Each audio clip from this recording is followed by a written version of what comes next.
uma parte muito interessante de um livro do Ludwig von Mises, do Socialism, o subtítulo An Economic and Sociological Analysis,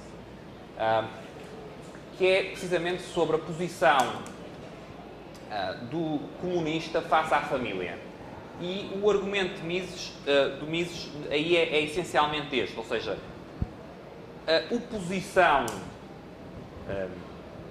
que ele ilustra à luz dos escritos do final do século XIX e início do século XX, ao que era chamada a estrutura familiar burguesa, assenta precisamente nesta noção. Na noção de que, enquanto você tiver essa estrutura, há uma série de mudanças racionais que o planejador deseja instituir que vão enfrentar resistência. E então o que você deve fazer é abolir essa estrutura tradicional. Okay? Portanto, duas atitudes muito diferentes face à tradição e essas atitudes podem ser vistas também em termos dos tais dois tipos de individualismo. Um que vê o indivíduo como sendo enquadrado pela tradição e outro que vê o indivíduo como alguém que precisa ser libertado das tradições. Portanto, numa linha aqui já mais burkeana do que austríaca, poderíamos dizer que numa linha do true individualism, do individualismo verdadeiro, não há maior sorte do que ser educado segundo preconceitos verdadeiros. Não é? Portanto, se você for educado segundo tradições, neste sentido, preconceitos que você não entende, mas que são corretos, isso é uma mais-valia. Na perspectiva do individualismo falso, por definição, não há tradição nem preconceito que possa ser verdadeiro. Você está sempre falando de algo que é irracional, que deve ser por isso combatido. Alguma questão? Algo que não tenha ficado claro? Okay. Outra distinção entre público e privado. Esta também muito usada e também, por vezes, usada de forma confusa. Porquê é que esta distinção, a meu ver, é muitas vezes utilizada de forma confusa entre público e privado? Porque ela muitas vezes oculta mais do que o que ajuda a perceber. Por exemplo, se você está falando de público versus privado, em termos de propriedade, essa distinção vai ocultar que você pode ter um sistema com propriedade privada e a funcionar de uma forma muito pouco livre, muito pouco concorrencial. Para usar a expressão inglesa, que eu creio que aqui é bastante mais sintética, quer dizer, o crony capitalism, o capitalismo intervencionado, o capitalismo, não sei bem traduzir numa palavra, o capitalismo estatizado, não é a mesma coisa que free market capitalism. Mas capitalismo liberal, capitalismo concorrencial. Mas tanto uma forma de capitalismo como a outra, do ponto de vista de uma dicotomia entre público e privado, uma distinção entre público e privado, que fica apenas na forma de propriedade, podem ser equivalentes, podem tanto um como a outra assentar em propriedade privada. Okay? Só que num tem liberdade, num tem concorrência e no outro tem intervenção, no outro tem preferência por determinados grupos, por determinados interesses. Okay? Portanto, a distinção pode ocultar algo que é mais importante do que a propriedade.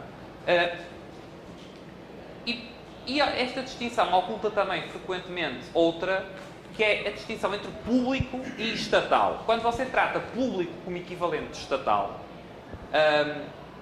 e mais uma vez isto acontece quer por liberais, quer por não liberais, esta equivalência entre público e estatal, você está esquecendo muitas coisas importantes.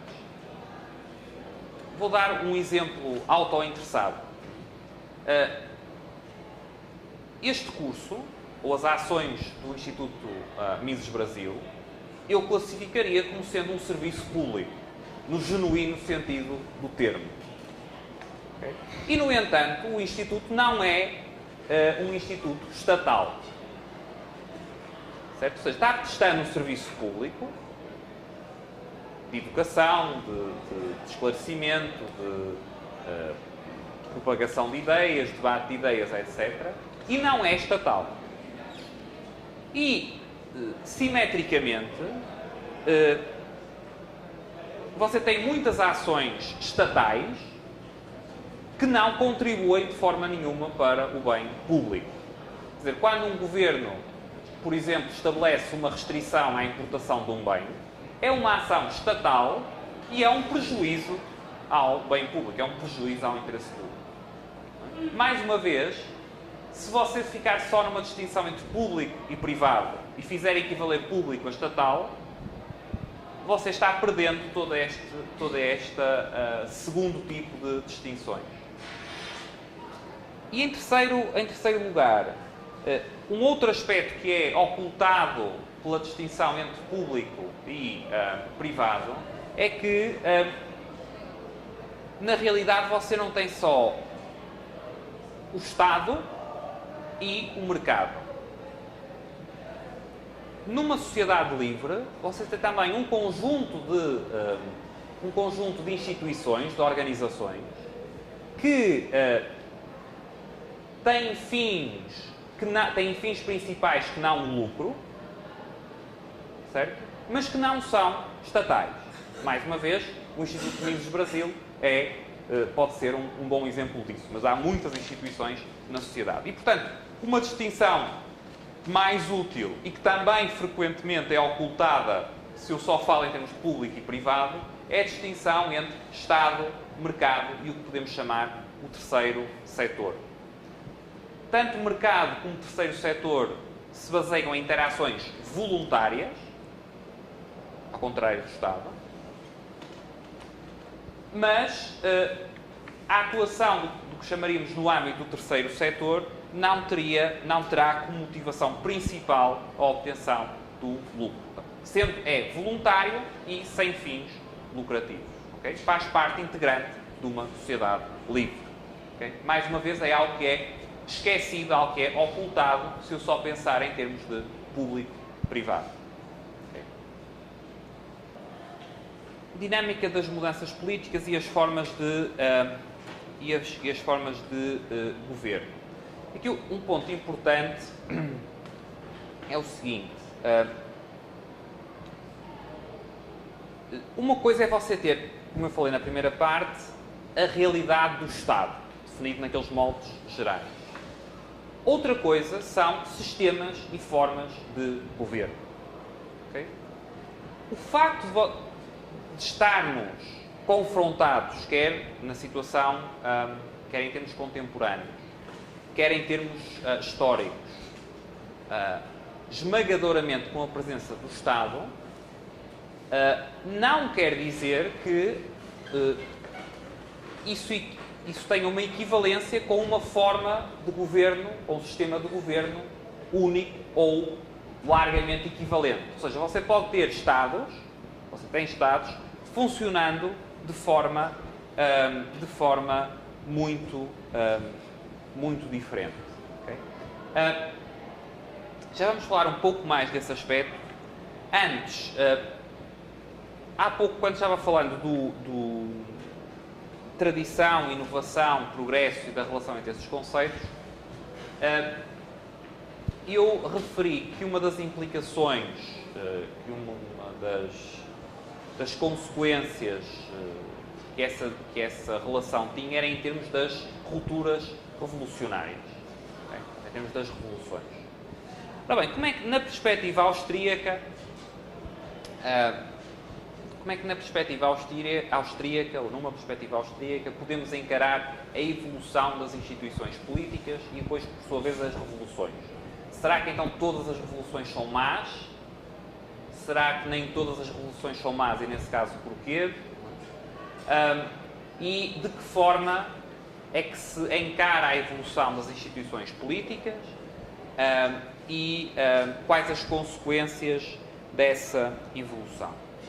Ora bem, numa perspectiva austríaca, uma primeira distinção em termos de evolução, de mudança política, será entre mudança política que é feita no contexto do que chamaríamos uma ordem espontânea, ou que é feita no contexto que chamaríamos, e falaremos mais em profundidade disso numa sessão seguinte, uma ordem dirigida. Okay?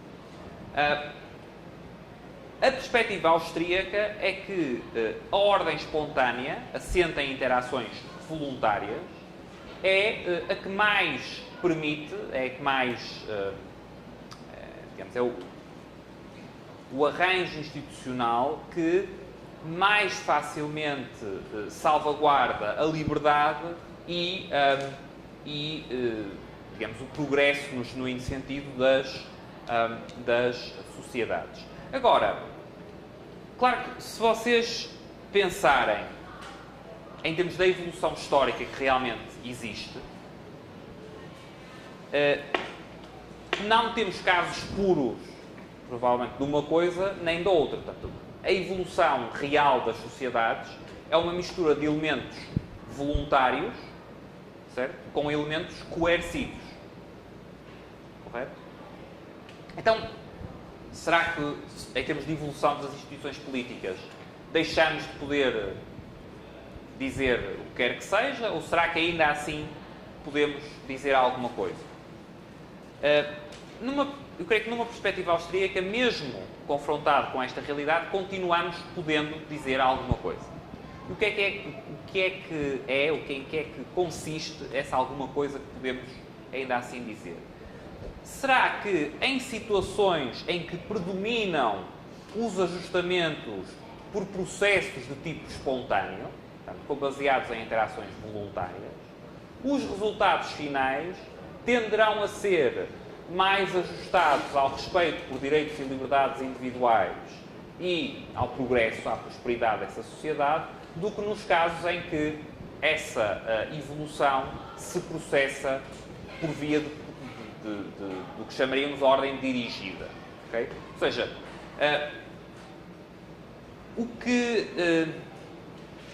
para dar um exemplo quase caricatural, não é?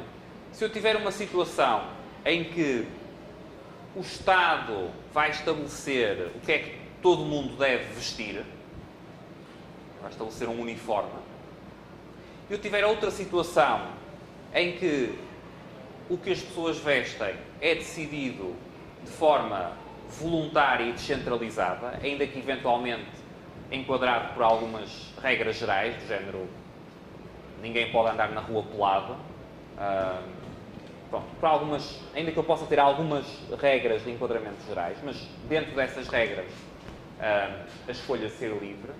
Então, do ponto de vista da escola austríaca, a situação em que predomina mais o processo de ordem espontânea e menos a ordem dirigida será a que vai conduzir a um resultado, do ponto de vista dos próprios indivíduos, a prazo mais satisfatório. Okay? Agora, indo então à tal questão das revoluções. Daqui pareceria resultar, seria lógico daqui concluir, talvez, à primeira vista, que então todas as revoluções seriam necessariamente más. Não é? Ou seja, que exemplo é que eu posso ter mais de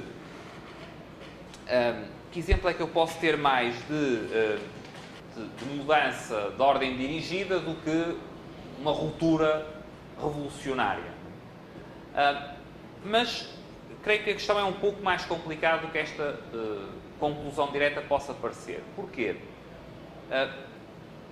Porque teríamos que distinguir entre revoluções que visam impor uma nova ordem, portanto, impor uma ordem racionalmente construída, e, por exemplo, revoluções que visam diminuir o grau de coerção exercido sobre os indivíduos. E revoluções que podem ser baseadas na recuperação de princípios estabelecidos.